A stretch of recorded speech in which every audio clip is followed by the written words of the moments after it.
Hello everyone, मैं रितु अग्रवाल स्वागत करती हूँ आपका अरोड़ा क्लासेस के प्लेटफॉर्म पर। जैसे कि आप सभी जानते हैं कि मुझे जैसे स्टोरी सुनाना बहुत पसंद है, तो चलिए मैं आपको एक प्यारी सी स्टोरी सुनाती हूँ। हालांकि कहने को एक स्टोरी है, लेकिन इस कहानी से हमें बहुत अच्छी सीख मिलती है। तो सुनिए कहानी क्या है। एक बार क्या होता है, जैसे कि आप सभी देख सकते हैं कि मेरे पीछे एक किसान है और एक भालू है, बियर है, फार्मर है, बहुत भालू है। ठीक है, इसके बारे में मैं आपको बताती हूँ कि एक बार क्या होता है, किसान ना खेत जोत रहा होता है। ठीक है, अचानक से एक भालू की एंट्री होती है और भालू ना जो किसान को ना मारने लगता है, मतलब उसके ऊपर झपटा मारने लगता है। तो किसान कहता है कि तुम मुझे मार के क्या कर लोगे, तुम्हें क्या मिल जाएगा, मुझे खा के तुम्हें क्या मिल जाएगा। भालू को उसकी बात ठीक लगी कि हाँ सही, ये भी बात सही कह रहा है। तो भालू ने कहा ठीक है, मैं तुझे नहीं खाता, लेकिन इसके बदले में मुझे क्या मिलेगा। तो किसान ने कहा कि जो तुम कहो तुम्हें वो ही मिलेगा। तो भालू ने कहा ठीक है। तो भालू ने कहा किसान को कि तुम फसल बो, तुम फसल जोतो, जब तुम्हारी फसल हो जाएगी ना, तो उसके जो नीचे वाला हिस्सा है ना, फसल के जमीन के नीचे वाला हिस्सा, वो तो किसका होगा, तुम्हारा होगा, और जो फसल के जो ऊपरी वाला हिस्सा है ना, वो मेरा होगा। तो किसान को लगा ठीक है, कोई बात नहीं, जैसा तुम्हें ठीक लगे मैं वैसा कर लेता हूँ। किसान को तो अपनी जान बचानी थी, और वैसे भी किसान ने इस मामले में मतलब थोड़ी समझदारी से काम लिया। तो किसान ने कहा ठीक है। अब उसने क्या किया, आलू बो दिया। अब आलू आप जानते हो जमीन के नीचे उगते हैं। ठीक है, तो आलू जब बोए गए, तो आलू जब उगे तो वो जमीन के नीचे थे और ऊपर क्या थी, घास थी। तो जब भालू आया तो उसने देखा, लेकिन डील तो डील होती है। तो उसने क्या किया, जमीन का जो नीचे वाला हिस्सा था वो तो किसान को मिल गया, मतलब कि आलू मिल गए, और ऊपर वाला जो हिस्सा थी वो घास, वो किसको मिल गया, भालू को मिल गया। अब भालू को गुस्सा आया, उसने अब की बार कहा कि ठीक है, अब मैं तुम्हें दोबारा एक डील करता हूँ।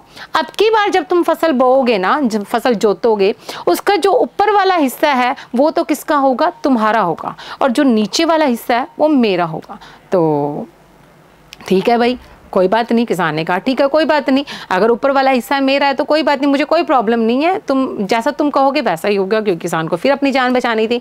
तो अब की बार किसान ने क्या बो दिए, गेहूं बो दिए। और गेहूं आपको पता ही है, ऊपर तो गोल्डन कलर के सुनहरे होते हैं और नीचे सिर्फ घास जड़े होती हैं। तो अब जब भालू आया तो उसने देखा कि ये तो कुछ और ही हो रहा है, लेकिन डील तो डील है। ऊपर वाला हिस्सा किसका हो गया, किसान का हो गया, और नीचे वाला हिस्सा किसका हो गया, भालू का।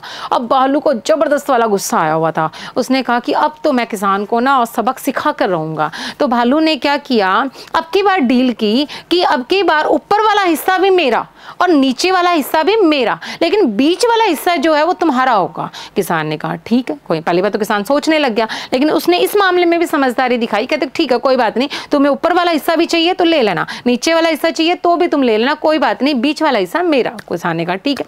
अब किसान ने क्या किया, अब बो दिया गन्ना, जिसे आप शुगर केन कहते हैं। उसने क्या किया, गन्ना बो दिया। गन्ना आपने कभी देखा है, नीचे तो सिर्फ क्या होती है, घास फूस होती है, ऊपर जो होते हैं पत्ते होते हैं, और बीच वाला जो हिस्सा होता है मेन गन्ना ही होता है, शुगर केन होता है। तो अब देखो, हर तीनों सिचुएशन सामने आई थी किसान के पास में, और तीनों सिचुएशन में उसने क्या किया, समझदारी से काम लिया था। तो स्टूडेंट, हम आपको यही सिखाते हैं, अरोड़ा क्लासेस वाले जो जितने भी टीचर्स हैं वो आपको हमेशा यही सीख देते हैं, चाहे आपके सामने कोई भी सिचुएशन आ जाए, कोई भी परिस्थिति आ जाए, आपको घबराना नहीं है, आपको हमेशा पेशेंस के साथ और आपको समझदारी के साथ क्या करना है, काम करना है। तो स्टूडेंट, जो स्टूडेंट सोच रहे हैं कि पंजाब के अंदर जितने भी स्टेट गवर्नमेंट एग्जाम है उनकी हम तैयारी कैसे करें, हमें समझ नहीं आ रहा, आप अगर इस परिस्थिति में, इस सिचुएशन में भी घबरा रही हैं, तो इसके लिए अरोड़ा क्लासेस का प्लेटफॉर्म आप लोगों के लिए लेकर आया एक नया बैच, जो कि स्टार्ट होने वाला है 23 सितंबर से, जिसके अंदर आपके मेंटोर जितने भी आपके टीचर्स हैं वो आपको जो है पूरे जितना भी आपका सिलेबस है उसकी आपको क्या करवाएंगे, तैयारी करवाएंगे। जितने भी पंजाब के अंदर स्टेट गवर्नमेंट एग्जाम होते हैं उन सभी के जितने भी एग्जाम्स की तैयारी है, उनका जो सिलेबस है वो आपको अरोड़ा क्लासेस वाले करवा रहे हैं। तो जल्दी से जल्दी आप इस बैच को क्या कर लीजिए, ज्वाइन कर लीजिए। 23 सितंबर को आप लोगों ने अगर अभी तक रजिस्ट्रेशन नहीं करवाया तो करवा लीजिए, और कूपन कोड अप्लाई कीजिए। अगर आप डिस्काउंट चाहते हैं तो कूपन कोड अप्लाई कीजिए AC 512, AC 512 आप कूपन कोड अप्लाई कर सकते हैं। आपको यहां पर क्या दिया जाएगा, डिस्काउंट दिया जाएगा आफ्टर कूपन कोड। तो जल्दी से जल्दी इस बैच को ज्वाइन कीजिए और अपने सपने को, अपनी नौकरी को और हर मुकाम को जो आप पाना चाहते हो वो आप अपना पूरा कीजिए। तो थैंक यू सो मच, जल्दी से जल्दी इस बैच को ज्वाइन कीजिए और कूपन कोड अप्लाई कीजिए AC 512। Thank you so much.